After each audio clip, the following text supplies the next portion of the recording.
So looking at the game week 32 team with no transfers, it looks like this. And to be honest, it's not too bad. The only problem is I've just got no goalkeeper, so I might have to change that. Okay, now I know a lot of people are playing away games, so it means the defenders probably won't keep a clean sheet, and some of the attackers might lack a little. And we've got Gordon on the bench as well, who is playing against Fulham, but because it's an away game and he's only got 3 goal contributions in away games this year, I'm not going to play him, so I'm going to leave him on my bench. Although he may get subbed on because Saka might have a little injury. He may not be able to play on the weekend. We don't know much about it yet, but for now, I'm going to leave Saka in my team. As for Haaland not playing, it's just because, he's not good enough anymore. He was brought in the team to score goals, and it is the only thing he cannot do at the moment.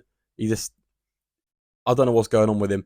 It's really annoying having that 14 mil player on my team when he's like contributing absolutely nothing. So yeah, I am going to keep him because away to Crystal Palace is definitely not the time to sell him.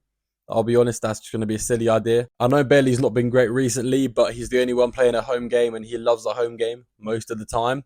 I'm definitely not selling any of my attackers, I'll be honest. They either have a good fixture or some good fixtures coming up or a double game week in 34, which I would definitely not be selling them for. My defenders, they don't have good fixtures really, but I'm not going to transfer out plays that double in game week 34. It just makes no sense. So I'm going to leave the defense how it is. I'm going to leave the midfield how it is. And I'm going to leave the forwards how they are.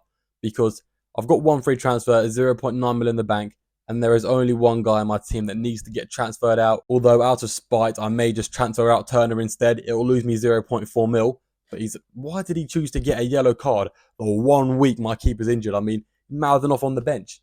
I think if he's played 0 minutes, he should not get auto-subbed on. So, choosing a goalkeeper, I want a goalkeeper that's got a double in game week 34, and I want a goalkeeper with good fixtures leading up to double game week 34. Plus, it needs to be from an actual, at least okay defence. I don't want to pull up and get the Sheffield United goalkeeper. That's obviously a stupid move.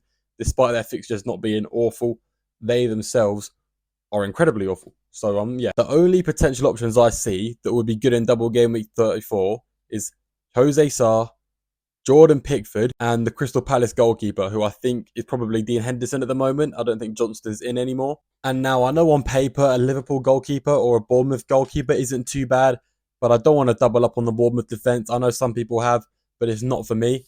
I mean, if you already have Neto, it's good to keep him, but I just don't want to buy him. And with the Liverpool goalkeeper, I can't afford Alisson. Obviously, Alisson isn't playing at the moment either. And if I get Kelleher, but Alisson's back by double game week 34, it's going to be a waste of a transfer, and I have to take another -4 to get another double game week goalkeeper in.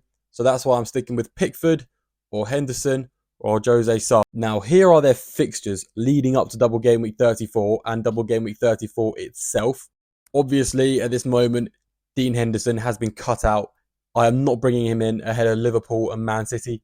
There is no way. Now we've got Jose Sarr and Pickford, who both have very good fixtures, with Pickford, I think, having a slightly better double game week just because it's 2 home games. I know one's against Liverpool, but in that Liverpool game, I think he can pick up a few saves. I think it's Nottingham Forest. I expect a clean sheet. But it's very similar with Jose Sarr as well. 2 home games, 1 good and 1 bad. So how do I choose between these 2 goalkeepers? My main decision ultimately comes down to this game week, actually.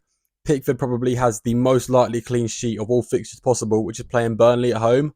And I know Wolves, they can sometimes be alright, but their defence recently has not been great at all. Do I really want them playing against West Ham and Forest, despite on paper them being alright fixtures?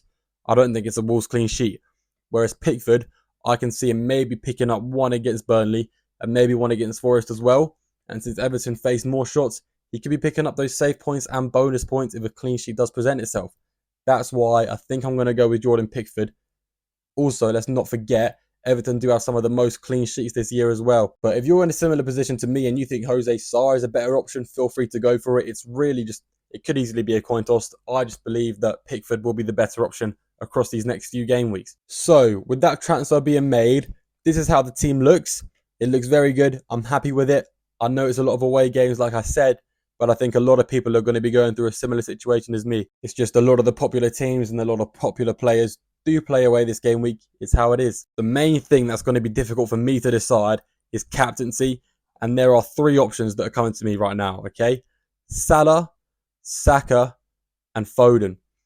Obviously, Haaland could be one as well, but with Haaland getting benched and having no injury, could mean he might get benched again. Like, Pep could easily prefer Alvarez now. It wouldn't be such an outrageous thing to say considering how bad Haaland's been. Looking at the fixture, I do think Foden and Saka do have slightly better fixture than Salah. But Salah's record against Man United is obviously something you can't ignore. And if you include the fact Salah is probably the best FPL asset out of these three players, I'm currently leaning towards him as my captain, which kind of hurts as a Man United fan. So I might change my mind last second.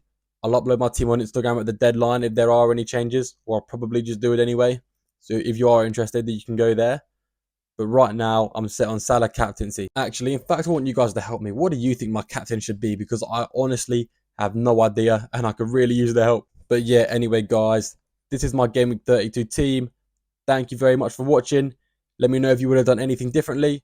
Let me know what you think of the team. So, yeah, see you later.